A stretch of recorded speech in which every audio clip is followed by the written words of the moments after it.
शांति देवी का जन्म 11 दिसंबर 1926 को दिल्ली में हुआ था। 4 साल की उम्र में छोटी लड़की ने यह दावा करना शुरू कर दिया कि जिस घर में वह रहती थी वह उसका असली घर नहीं था और उसके माता पिता उसके असली माता पिता नहीं थे। और जब वह अपने पिछले जीवन के विवरण को याद करने का दावा करने लगी। मृत्यु एक वास्तविकता है जिसे टाला नहीं जा सकता है।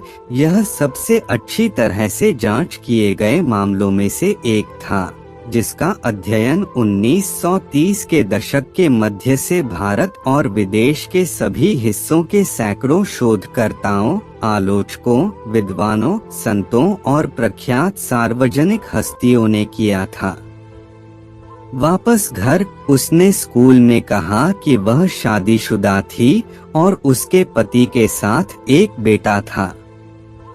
उसने कहा था कि उसका पति मथुरा में रहता था, लेकिन उसने कभी अपना नाम नहीं बताया। प्रधानाध्यापक मथुरा में उस नाम से एक व्यापारी के पास गए, जिन्होंने अपनी पत्नी लुगदी देवी को 9 साल पहले एक बेटे को जन्म देने के 10 दिन बाद खो दिया था।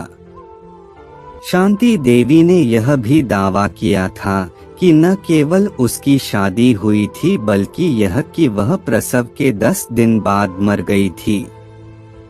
उन्होंने कहा कि उनके पति केदारनाथ ने चश्मा पहना था, उनके बाएं गाल पर मस्सा था और वह एक चमड़ी वाले व्यक्ति थे। क्या उसके दावों में कोई सच्चाई थी? मृत्यु एक वास्तविकता है जिसे टाला नहीं जा सकता है। पंडित कांजीमल ने शांति देवी और केदारनाथ की मुलाकात के लिए व्यवस्था की। केदारनाथ लुदगी अपने पिछले जन्म में शांति देवी का नाम के बेटे और उनकी वर्तमान पत्नी के साथ आए थे। केदारनाथ को हालांकि खुद के बड़े भाई के रूप में जाना जाता था, लेकिन शांति देवी ने उन्हें तुरंत पहचान लिया और उनके बेटे नवनीत लाल को भी। शांति देवी ने बच्चे के जन्म के बाद अपनी मृत्यु तक जो कुछ भी किया था उसे सुनाया और इसमें शामिल जटिल शल्य चिकित्सा प्रक्रियाओं को शामिल किया। शोधकर्ताओं ने यह पता लगाने में असमर्थता जताई कि यह जानने के लिए कि उनके जैसी छोटी लड़की भी इस तरह की जटिल सर्जिकल प्रक्रियाओं के बारे में कैसे जान पाएगी।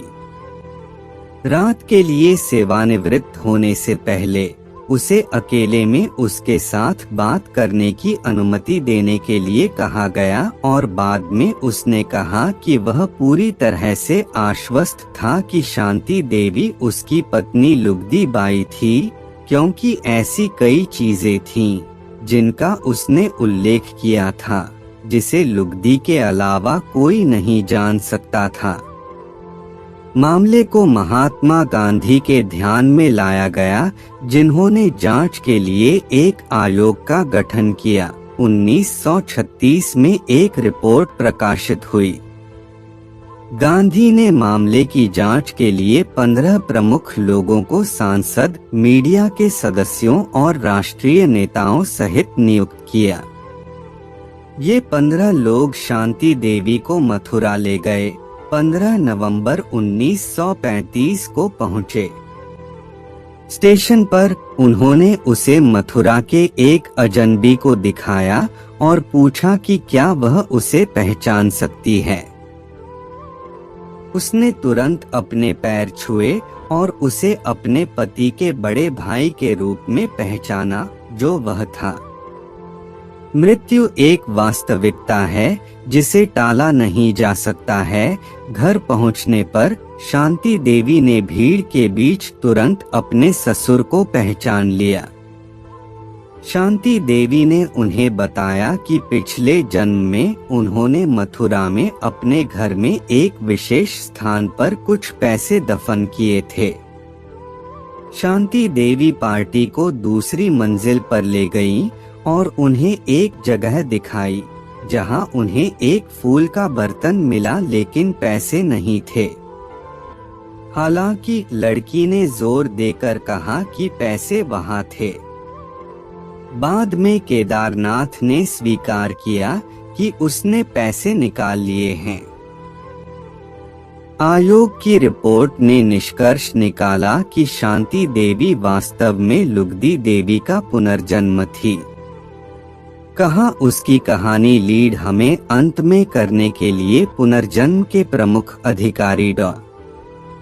यान स्टीवेंसन ने कहा, मैंने केदारनाथ सहित शांति देवी, उनके पिता और अन्य प्रसिद्ध गवाहों का भी साक्षात्कार लिया। पति ने अपने पिछले जीवन में दावा किया था। मेरा शोध बताता है कि उसने अपनी यादों के कम से कम 24 बयान दिए जो सत्यापित तथ्यों से मेल खाते थे। कुछ के लिए यह एक धार्मिक विश्वास था जिसने अपनी जड़ें बना ली थीं, कुछ के लिए यह अविश्वसनीय था। अगर सबूत नहीं है तो यह निश्चित रूप से पुनर्जन्म के बारे में दृढ़ता से विचारोत्तेजक है। मृत्यु एक वास्तविकता है जिसे टाला नहीं जा सकता है।